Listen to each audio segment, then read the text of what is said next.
Okay, awesome. So, just as a quick introduction to the team, my name is Franco. I do partnerships here at Gadget. So, I work with agencies like yours, kind of all around the world, to just make sure that you guys get all the resources and help from our team. There's lots of benefits we can provide and help, like solutions architecture, sales support, pair programming. I'll come back to those afterwards, but I'd like to just kind of take you guys through a little bit of what Gadget is and does, and just kind of give you an overview of the platform and see if it's maybe a fit for some upcoming projects or your workflow. We've added a lot of new features recently, including some AI, which has like completely redesigned the product, but underneath the hood, it's still the same powerful platform that we had before. So let me share my screen with you guys and walk you through. And please, at any point, if someone has a question, feel free to jump in or raise the little hand icon or something. So feel free to stop me. Happy to answer any questions along the way. So as I quickly mentioned, I think before we started the recording, Gadget was started by Shopify alumni. So all of our founding team was responsible for like really big pieces of the Shopify infrastructure for 10 plus years, leading up to and after IPO. They're all developers. And so they saw firsthand challenges that developers were having in the Shopify ecosystem and challenges that they themselves were having, building just general web apps. And so those challenges they wanted to address. And so that's why they started Gadget. Gadget is a 4-year-old company. We've been in market with our platform for the last 2.5 years. Now it's getting really exciting with some AI and some of the stuff that we're able to do. So I'll share some of that. We have raised venture capital from 2 big US investors. And so we're looking to continue building and growing the company for the foreseeable future. So basically the issue that that we've noticed that is at the core of Gadget is that traditional app development, like full stack web app development, Shopify development, there's always this setup phase, especially for agencies where, you've got a certain client budget and you'll allocate some of that budget to the setup, like all of the infrastructure, whether that's AWS or Heroku, all of the libraries and tools that you would stitch together to sort of build that base.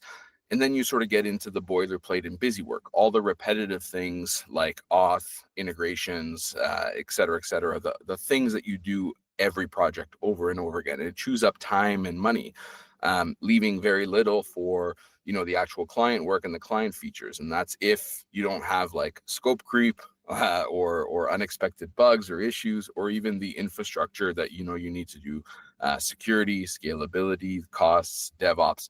All these things tend to sneak into projects and make it, more expensive for agencies like yourselves.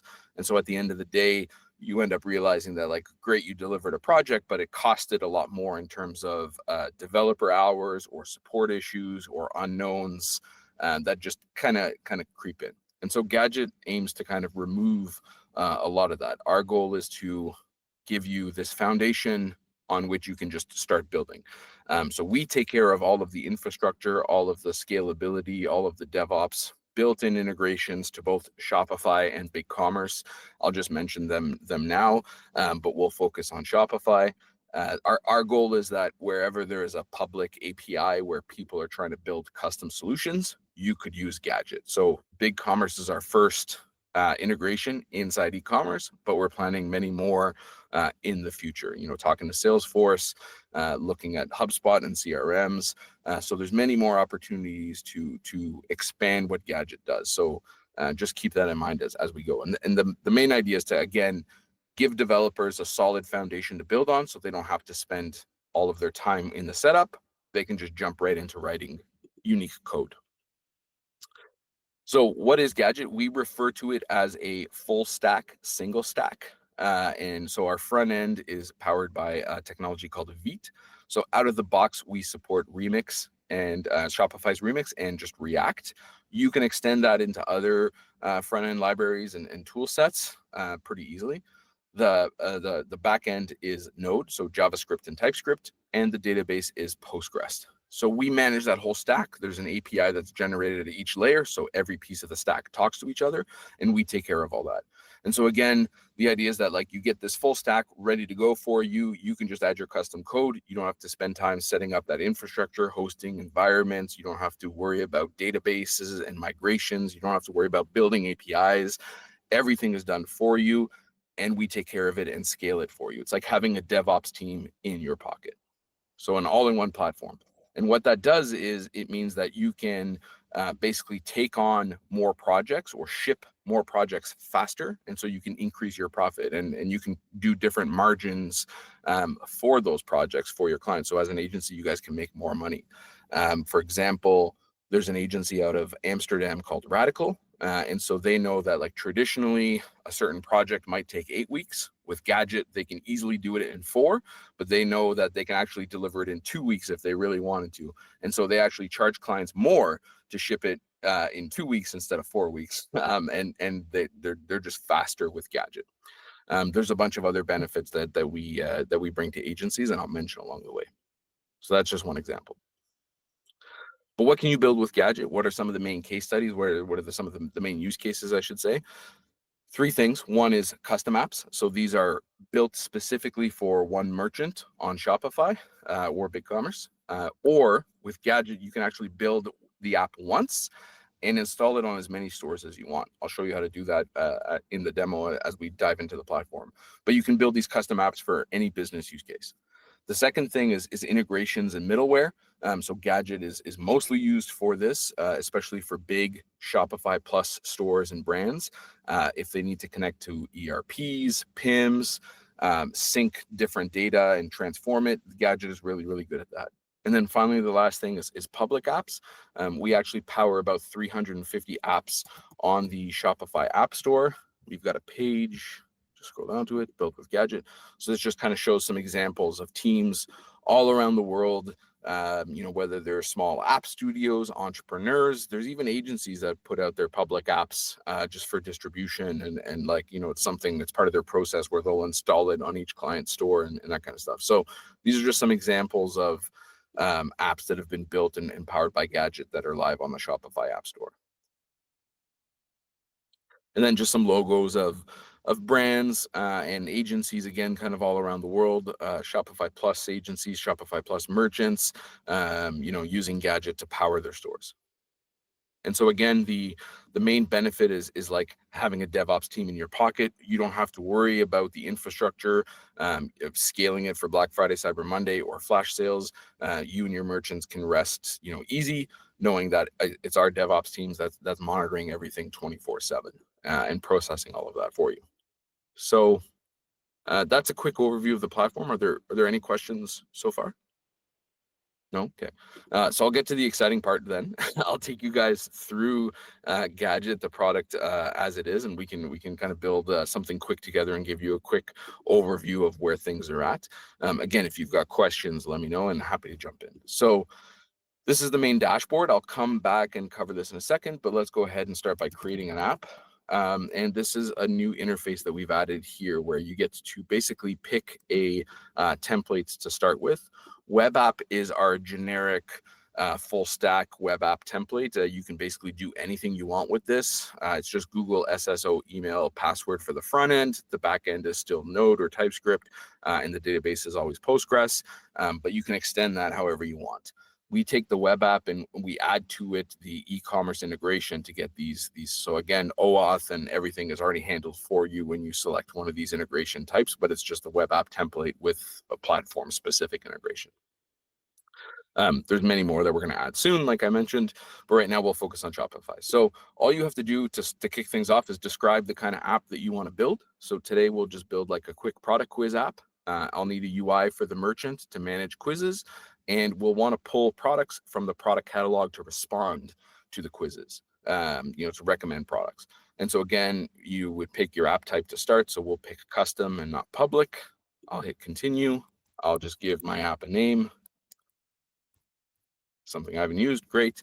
And then I can pick, like I said, React or Remix as my front end language. I'll stick with React for now, and then language, TypeScript or JavaScript. I'll just pick JavaScript for today. And so as soon as I fill out those details, Gadget effectively sets up the full stack app ready for me to start developing on, except for We haven't connected to Shopify, which is where it gets more interesting. But I'll bring your attention to the AI assistant over here, and I'll just give it the same prompt. And the AI assistant, it'll take just a second to finish setting up the environment. I'm maybe a little too fast. We still have some stuff on the back end to set up. But effectively, what it's going to do here in a second is start breaking down my app requirements into what is front end, what is back end, what is database. It's going to go ahead and connect me to Shopify, and it'll ask me to install the app on my store. So our recommended way of connecting apps to Shopify is through the Shopify Partners dashboard. It gives you a lot more flexibility. I've already done that with my Gadget account, so it remembers. But if there was other ways of connecting, I can do that this way as well. I can use different connection methods and go through the store admin or manually input all my details. But what I want to show you guys today is going through the AI. So the AI's come back, everything's kind of set up in the background. It likes my app. It's figured out what we'll need from Shopify in terms of API permissions and endpoints and models and that kind of stuff. So here it is setting up my Shopify connection for me. So it's talking to my Shopify Partners dashboard. Like I said, I've already set that up, so it just remembers. And it's a nice experience the first time. Now it's come back with like, great, here's what we're going to need in terms of Shopify API scopes and data models. And it'll just confirm that I want to use the same app name in development in case I wanted something different. And now I've got a list of all the stores that I've got access to through my Shopify Partners account. It remembers the one that I use the most or that I used last time, which is like a real store, and I've got some test data in it. But I'll just go ahead and install the app on the store. So that button will just pop open the Shopify store for me. We help populate the OAuth screen here that you see. It can be your name, your icon, and what it's requesting. So I'll just hit install. And that's weird. Hold on. Do that again. It was just working 10 minutes ago. Live demo. Yeah. Live demo. It always does. What I'm going to do is I'm gonna cheat the install. I don't know why it was doing that because I literally just made this one. And this one is installed. So I'll show you this one instead. Go ahead. Oh, sorry, John. Okay, awesome. Great. Thanks for the time. Well, the recording will be available. So let me just open this app, this previous app up. It should be this one. Oh. It'll be this one. Let me just see here. App 2 development. There it is. Okay. I don't see it in my store, but it doesn't matter. So what I'll do is I'll just back this up. So we'll pretend it installed on the store the first time. I don't know where it went to. It should be there. Quiz App 2 development. There it is. Okay. Sorry for the mix-up. Found it. We're good. So let me go back a little bit and just explain what we got in here. So Gadget went ahead and pull this up. Okay.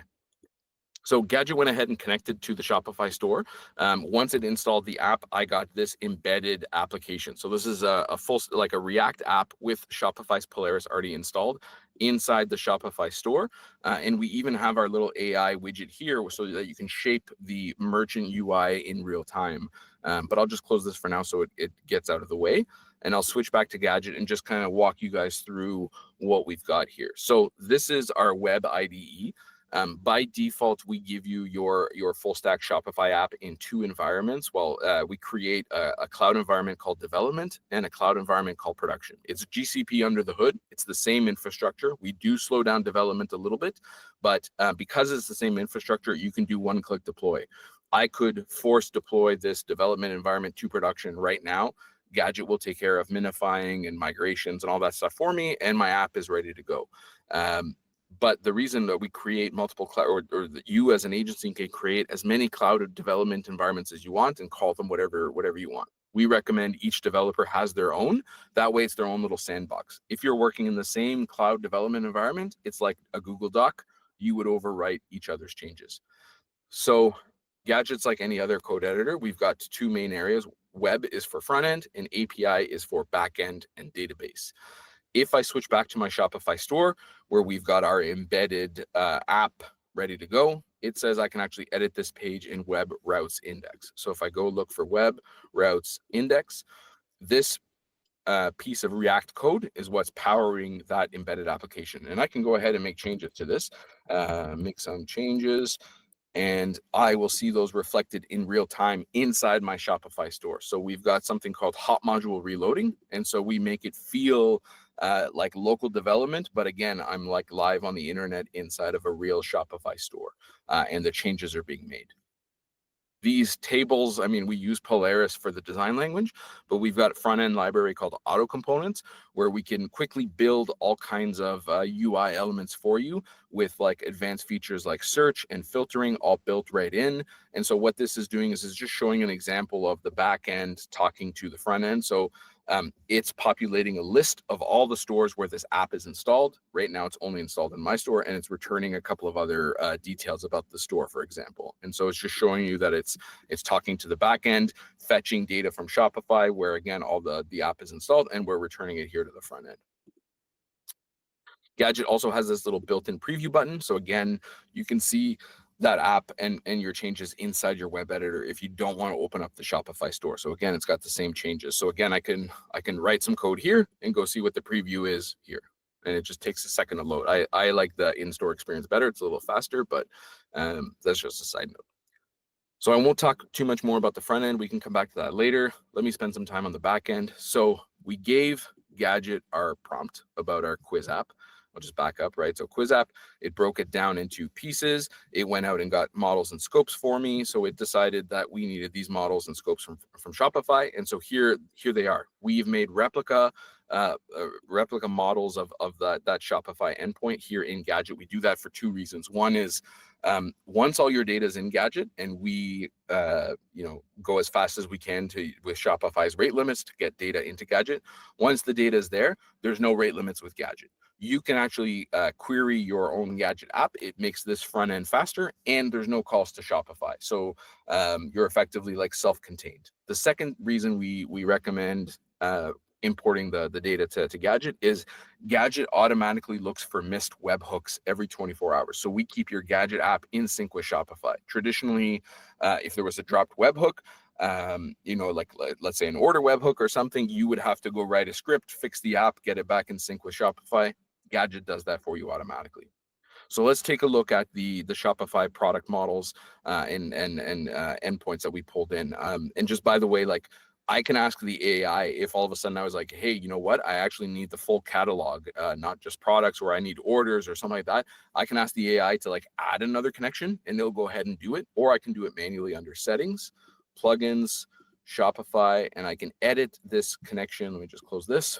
I can edit this connection to Shopify at any time. So this is kind of the old way that we had where we would present the entire Shopify API, all the product and billing scopes and data models. And if I hover over something specific, I see all the resource fields that are associated with that resource. And so after years of building, everything should be here. Our team continually adds new elements, as Shopify is expanding into enterprise and B2B, as they're doing POS, extensions and new stuff, we're adding all the time. But you can ask the AI to go ahead and subscribe to anything that you might not see here, or you can manually enter it here. The other thing you can do is you can talk to me or the team, and we'll go ahead and add the resource. And all that's doing is Gadget is going ahead and registering for webhooks so that we can talk to Shopify and get the data into Gadget. So that's what, these data models are. And again, you've got full control over this. If there's something that we've imported by default from Shopify that you don't need, you can delete it, and you can add your own custom fields. And this is how you work with meta fields and meta objects. So rather than making two calls to Shopify, one for the product and then one for the meta field data, you can actually just subscribe to the namespace and key, and we make one call and pull all that data and store it in line with your Shopify product model, in the database. Gadget takes care of the migrations for this under the hood. So again, you can work with meta field objects, or you can even store strings, numbers, emails, files, a vector if you're working with AI. So you can define the relationship of this custom field in your database and how it should interact with Gadget and your other models. And so because it's Postgres under the hood, you can also build different relationships for more complex requirements. And again, Gadget ran the migration. So if I look at my database, this is a viewer into the database. Here's the custom column ready to accept data. So right now my database is empty because we haven't created a new product which fired a webhook. So webhooks are for future-facing data, and we haven't done a sync with the store to retrieve historical data. The other way I could get data in here is actually just ask the AI, can you create some sample data? And I don't have to be on this tab. I can Gadgets AI, because of our framework, the way that we're so integrated, you can be anywhere in the app, and the AI has complete context over everything. It understands the Gadget framework. It understands the Shopify and all of Shopify's models and documentation and all that stuff. And so it'll just understand. You can just ask it anything. You can ask it to like generate you some front end liquid code.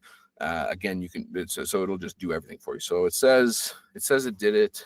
So I'll check. We've got a built-in logging system, and so if I go back to the database, boom, here's all the data that it generated for me. So I don't even necessarily need to be connected to a Shopify store to start development. I can ask the AI to just make stuff up for me once I've got the data points that I want in there, the data models in. But if we did want to see that it is working, let me go back to, just make sure I pin this guy. Go back to products. Let me add a new product. And just hit save. This will fire a webhook. As I mentioned, Gadget has built-in logging system, so we'll see the webhook come through. Don't worry about the API mismatch. I'm on a special staff preview, but here's the webhook. And if I go back to my database, somewhere in this table, I will see new product that I just created. We know which store fired the webhook. We know when it was created, and it gets added right in there for me. So yeah. So that's webhooks, and then I can sync, from the Shopify store programmatically with an API call, or I can just sync all the data if I want. So the way that we get data in there is through these action files. So we call them model actions, and so by default, the model actions we create for you are just a CRUD API. You can extend it however you want. Like for example, if I look at the Shopify shop model, this one has action files for what happens if a store installs the app for the first time, reinstalls it, uninstalls it, if they update it, maybe you're checking for subscriptions. That's where you would put that custom logic inside that when you want that action to happen. You could also put sync logic in there. So again, like the first time a store installs the app, you could say, go ahead and sync, I don't know, the last 30 days worth of orders, or like all the most recent product categories that were created, like whatever the app does, you can go out and get on install, for example.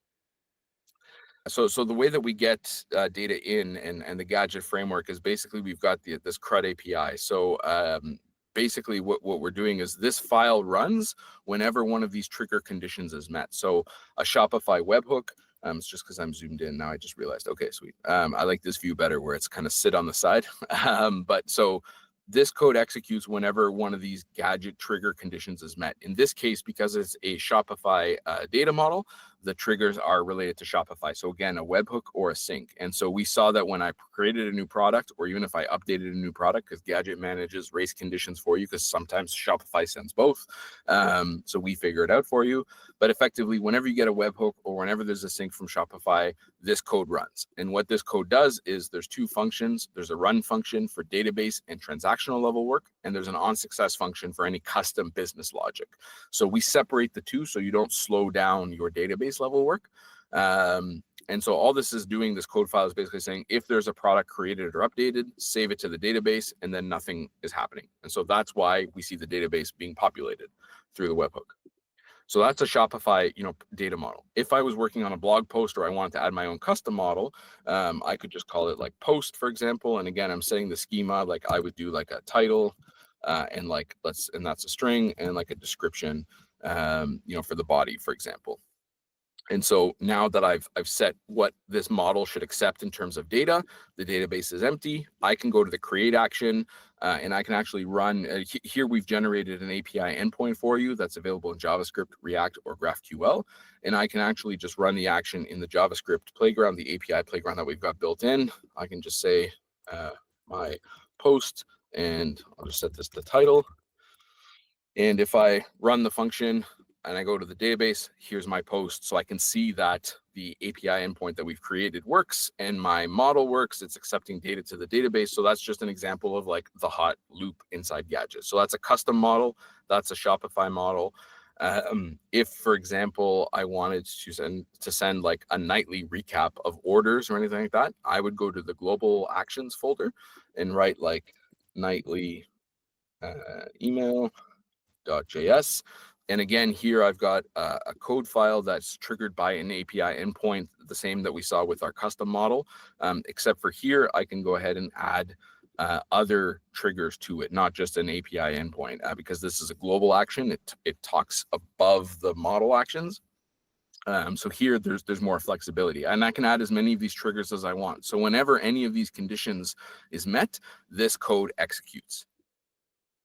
And I could put in my custom logic. So again, if I wanted a nightly email, Gadget does do transactional emails, but like, let's say I wanted to send an SMS instead of an email, I could add, a Twilio integration to basically say, send my boss a text message with like a report that we've generated about all the orders today. So I could do that here. And all I would need is that first trigger, for example. If you're working with a third-party API, that has rate limits like an ERP or a PIM or even some other kind of system, I would create a routes folder up here under API. And under here is where you could create like a get or a post, some kind of custom file. And here you'll notice there is no Gadget framework. So this is just a completely serverless function served on Fastify, and you can write as much code as you want here to, this is what we refer to as like our escape hatch, the like if there's something you're bumping into with the Gadget framework and you can't figure out a way around it, or you want to do a different way, this is the way that like you can write more code and get around whatever you're trying to do. But again, if you're working with like a third-party API, like a PIM or an ERP, and you want to fetch a bunch of data from that API endpoint, you would write like a custom get or post, and then basically, add all the code here. But you don't want to overwhelm that other system and like crash it with rate limits. So Gadget has a full built-in queue system, kind of like Amazon SQS or Google Cloud Task Manager. It powers our webhooks, but effectively to this route file, you can just add one quick line to build and customize your own queues. You can set all the concurrencies and retries. Gadget does all of that automatically. And you'll see that in this interface here where I've got, different retries, and I can build the concurrencies and queues and manage it and just kind of get a visual update on what's worked. So I won't go into that now, but you can definitely build all of that all in one spot. So it's worth noting that Gadget is basically just a giant NPM project. We wrap the Shopify API. We've got a couple of our own resources, and then we've got Shopify Polaris, because like I said, Polaris is automatically installed. But there's no whitelist or blacklist. Any other NPM package that's out there, you can just add the dependency or even do a yarn install through our handy bar up here. And so yeah, so as you're building and you're in your unique development environment where maybe you've added some custom configuration, Gadget goes ahead and documents everything for you. So if I switch to the documentation, this is specific to this app. The top part is available on all Gadget apps. It's just documentation on like how to make API calls within Gadget, externally, public and private APIs. So like all that basic documentation is there.